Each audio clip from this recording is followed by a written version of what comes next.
Welcome to this week's OK at Work with myself, Sarah Sawyer, and my colleague, Russell Berger, both attorneys at Offit Kurman. And today we are talking about arbitration and dispute resolution.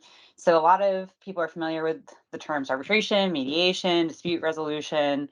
And a lot of times I've noticed that folks might mix those things up into one big uh, category of dispute resolution or not going to court, but really they are separate things and serve separate purposes. So when we're talking about these things, Russell, what do they mean and what are the differences?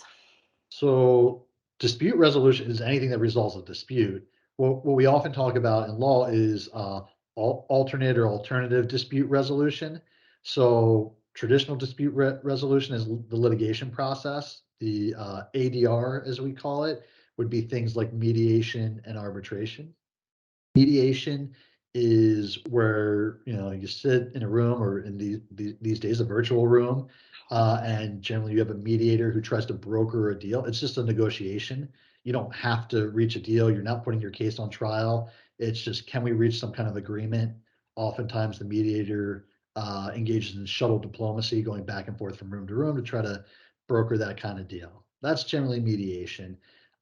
Arbitration is unlike mediation, is ultimately a finding, a resolution, and can result in a judgment. But it's a different process. So it's you opt out of going to court and you're going to arbitration instead.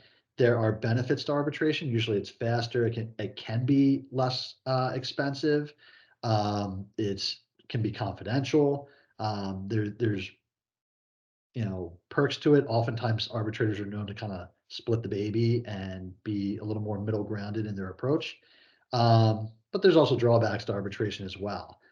For one, it's really hard to appeal an arbitrator's decision. Sometimes arbitration, because you have to pay for the arbitrator, can become more expensive than going to court because generally you don't have to pay for the judge. That's what tax dollars handle.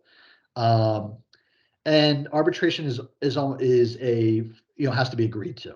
So oftentimes you might have it in a contract. You might have it in an employment contract or a sales contract or any type of contract, or you might agree to it at the onset of a dispute because both sides don't want to go to court for whatever reasons. But it has to be agreed upon by both sides, just like a settlement would be in a mediation. Yeah, I think that's a good thing to keep in mind is that if it's not in an agreement, that it can be agreed to when the dispute arises, but as long as the parties both agree to it. So sometimes people, I think if it's not in the agreement, then I don't even have that as an option anymore, which isn't true. And to some of the points you made, Russell, about the expense is that depending on the complexity of the litigation, it may be more expensive to go to arbitration. And if it's in that agreement, then you're stuck with it, most likely.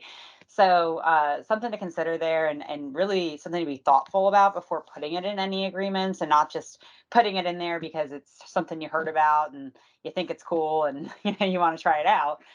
Something to really be thoughtful about and to keep in mind that arbitration doesn't stop the whole process from happening in the sense that sometimes arbitration provisions can have discovery clauses in them that also allow for discovery and certain types, certain numbers of interrogatories and depositions and things like that. And at the end of the day, when you go into an arbitration, you still have to put on your case. It doesn't stop you. It's not so informal that you walk into an arbitration and say, hey, this guy wronged me. Like, let's talk about it. It's not quite to Exactly. that level.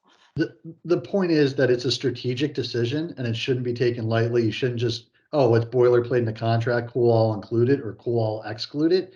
You want to talk it through because in each contract is different. I mean, some employees maybe you want to have it. Some employees you definitely wouldn't want to have it.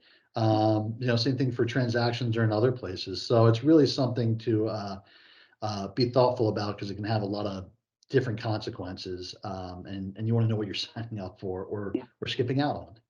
Yeah, words and contracts matter at the end of the day, right? So it's a good moral of the story, I'd say. Absolutely. Well, thanks, Russell. We'll see you next time. Thanks, Sarah.